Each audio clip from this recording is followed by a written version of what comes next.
representing JiasWorld, and it's been forever since I uploaded a video. I'm sorry, I've been going through so much. But if you've been following me on social media, JiasWorld on Facebook, Twitter, Instagram, Tumblr, Snapchat, you would have known what was going on, or have some glimpses of what was going on. So back with another update. Your mental and your physical, your spiritual, your sexual, your emotional, your psychological, your financial, those healths mean a lot, and they matter, and they should be priority in your life. You should come priority in your own life, and it's crazy that we have to say this and say this out loud and remind ourselves and each other that we are priority in our own lives. But it's so easy to forget that you're a priority in your own life, and it's so easy to put yourself, your mental, your physical, behind and on the back burner and trying to help everybody else. But in the meantime, you're dying, you're dying inside. Again, I took a necessary break to preserve my physical and mental health. And like I said, I was going through so much that it was just insane. And I'm learning for myself that, hey, I have to become priority in my own life. I have to stop putting myself on the back burner for other people and stressing out for folks that ain't really thinking much about me, And it's sad because you think your family, your close friends, your friends, people that you're helping and talking to on a daily and building relationships with on a daily are actually, actually care about your well-being, but they don't. They don't give a damn. You'd be surprised. And that's why it's really important that you're a priority in your own life. Because at the end of the day, you can't help anybody if you yourself need help. And I think that's the funny thing. It's like, you can't give back if you have nothing to give. Now that's a funny conundrum, because people, we be out in these communities trying to give back and help others and, lift each other up. But shit, if you're not lifted up, you haven't been elevated, how the hell are you going to elevate somebody else? And that's some serious, hard to swallow realization. And a lot of people, they'll never realize it until it's too late. Until you permanently went down the wormhole, So the updates. I've been on my self-care break, sabbatical, if you will, since May, or since the end of May, early June. So it's going on 2 months, two months basically. And I realized I needed to start self-caring, and I realized that my health had been deteriorating. My health, physical and mental, had been deteriorating for 3 years, basically. But it was really at the breaking point in April. And then May just rolled into girl, if you don't take a break, you're gonna be, one, in the hospital, potentially with other physical health issues. And, I was suicidal, very depressed, very stressed out. So it was you're gonna crash and burn. And this time, you're probably not going to be here, So it's having that self-realization was a big wake-up call. And then realizing I'm done trying to play the strong black woman, because there is no such thing as a strong black woman. I'm just going to be honest, there isn't. We might put on these, I can handle it, but listen, folks. Nobody should have to carry the weight of the world on their shoulder. And it's not our responsibility to look after everybody else. It's just not. And, you know, we need to stop thinking that that's what Black women want to do. And that's what every Black woman is here for. You know, speaking as a Black woman, I'm over Black people. I'm over other Black women. I'm over other Black men. I'm just over the Black community, being honest, because it's like, being 100% transparent, the Black community is very toxic. Very toxic. It's not loving. It's not supportive. You have way too much toxicity going on and drama on a constant basis. And it isn't that, it's not, and that's another thing. A lot of the issues that as a Black woman and living in the Black community that we face is from the outside influences. And some of us know it's from the outside influences, and we do little to nothing about it. We don't even spread awareness half the time. Which is also pretty crummy when you think about it, because it's like, if you know that whole saying, if you know better, you'll do better. And that's also bullshit, because a lot of people know and they don't do shit. And then also, in their defense, how can you do better when you don't have the resources to do better? You know what I mean? So it's like, yeah, you might know this isn't a good thing to be doing. Like, we know children need to have two parents. You know, we know, we should be using protection when we're having sex. We know sleeping around isn't necessarily the best options, you know, but at the end of the day, you got to have the willpower and the resources to do better. You can't just, so like a lot of these cliche sayings, you know, it's like, did she really think about it? Like, it's not that simple. You don't just snap your fingers and things just change miraculously overnight or instantly. You know, it takes time and resources and strength and willpower. And like, most of the time, our communities and as individuals, we don't have the strength. We don't have the willpower. So it's just not even realistic to even be talking about some of this stuff and saying a lot of these cliche sayings. Like, you know, I'm almost at the point, like, what in the hell are we talking about? You know, like, you people are, you know, we're stupid and ignorant, you know.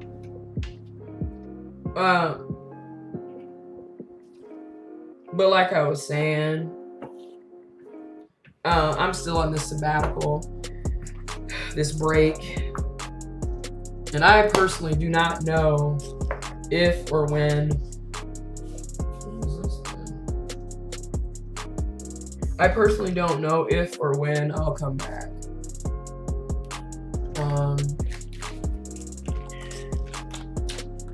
And that's that. I don't know if or when I'm gonna come back, or if I even feel like coming back. Another thing is, I took a break, right?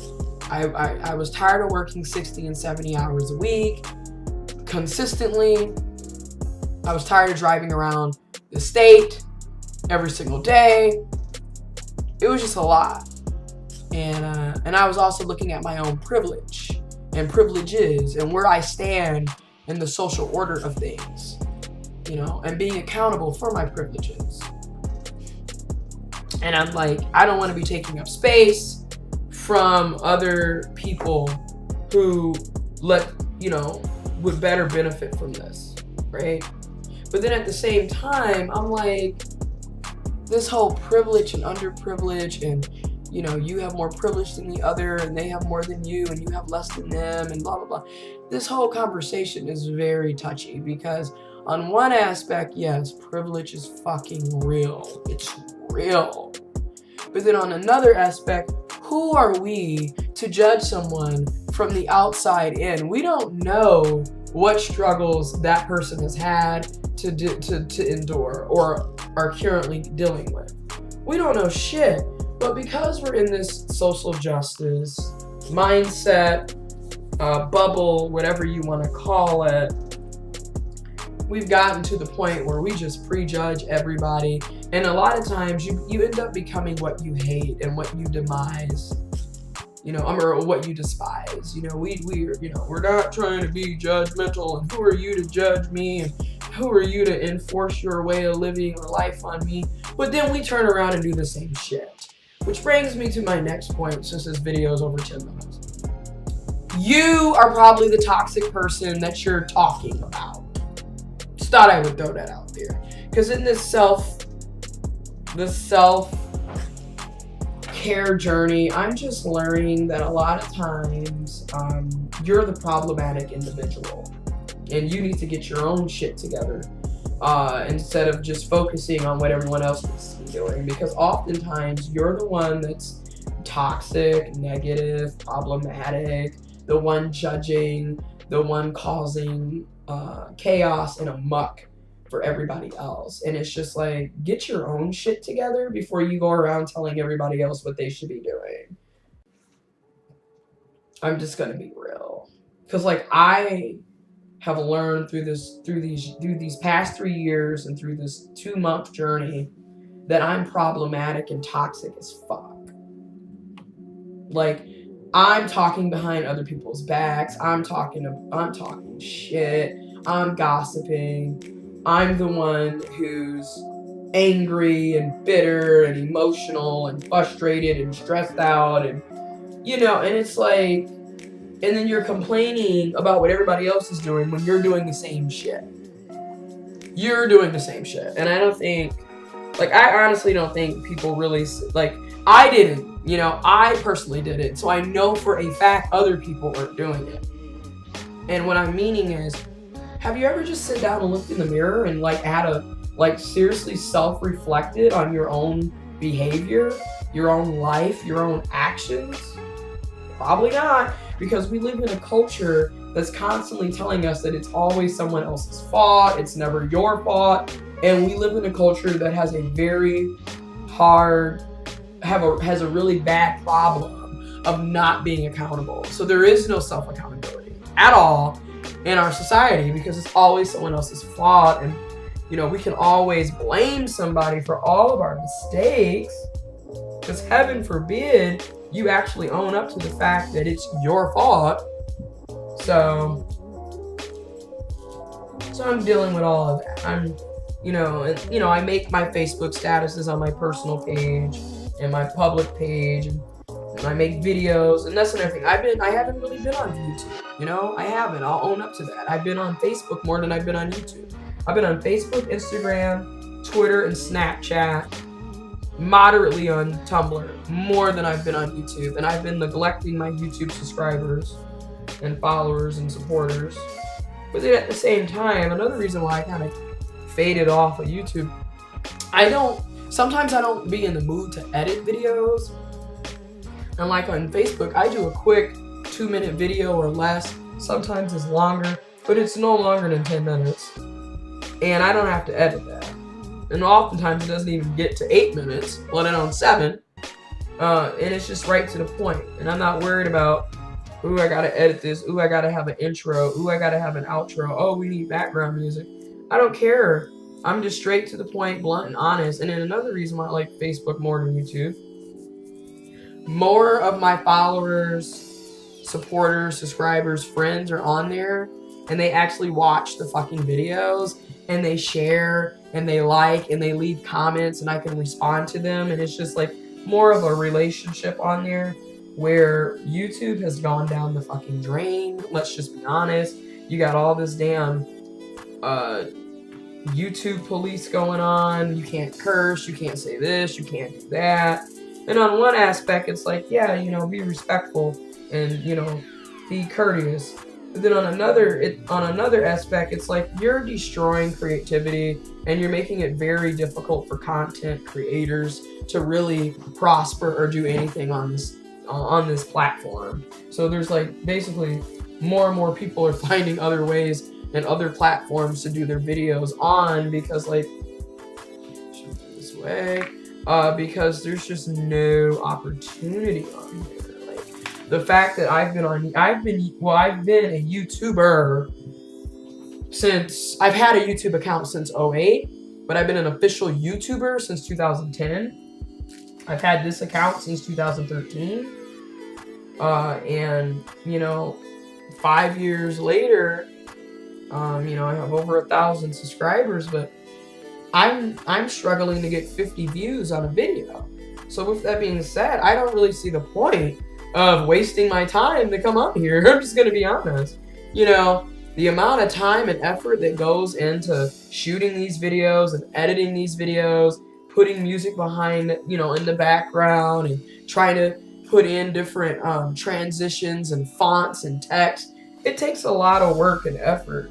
And a lot of people who watch these videos, y'all don't know the behind the scenes work and effort that people are doing.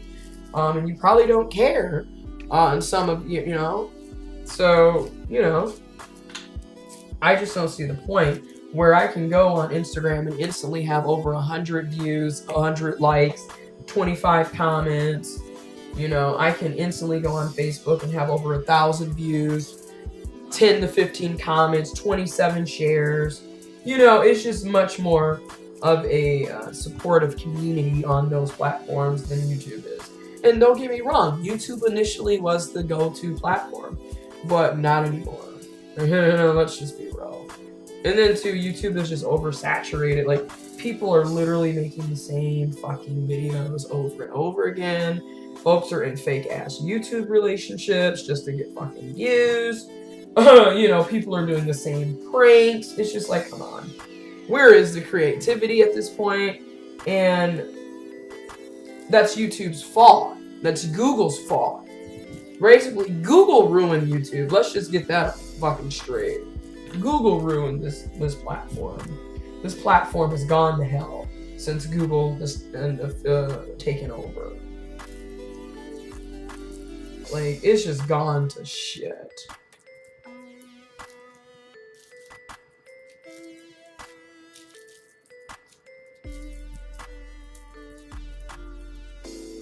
You know, it's gone to fucking shit.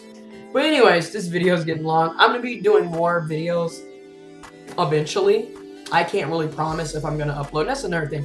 I have other channels, you know. Y'all don't even check those out, let alone this video, let alone this channel. So again, you know, I don't really see the point of being consistent on here like I used to. And you can follow me on Facebook, Twitter, Instagram, Snapchat, Tumblr, at JiasWorld if you want to see more of my content at this point. Because I don't really know when I'm going to be in the mood or be committed to YouTube again. So, yeah, just going to be honest. And that's this video. You know, and I do want to do more videos where I'm just rambling or talking about various topics at once. But again, I don't know when I'm going to be committed to that again. Being honest, I'm rather tired. Like I said, a lot of mental and physical health issues and dealing with a lot of disappointment and heartbreak and, you know, letdowns. And, you know, that's a part of life. Yes, it's very much a part of life. That is not, I am not here, I'm not making this video as a pity video or pity me. I'm not doing that. But I'm just saying, you can easily, a lot of people can relate or understand how dealing with a lot of letdowns and stress and depression and suicidal thoughts and physical and mental health issues and heartbreaks can kind of, you know, cause a person to not give a fuck anymore and be depressed and stressed the fuck out. Like, you can see how that can happen, you know? So yeah, this video is like I said, damn near 20 minutes long. I'm about to finish this video. If, you know, again, if you want to continue to be in touch with me and see what I'm doing, JiasWorld, on Facebook, Twitter, Instagram, Tumblr, and Snapchat. Check out the other links in the description box below. Look at the videos, leave comments, subscribe, thumbs up, and hit that notification bell, because apparently even if you're subscribed, you're not going to be notified unless you hit the notification bell, because Google doesn't give a fuck and continues to make it difficult for creators to build subscribers and a community of support, because Google really doesn't give a fuck about the creators. Thank you for watching.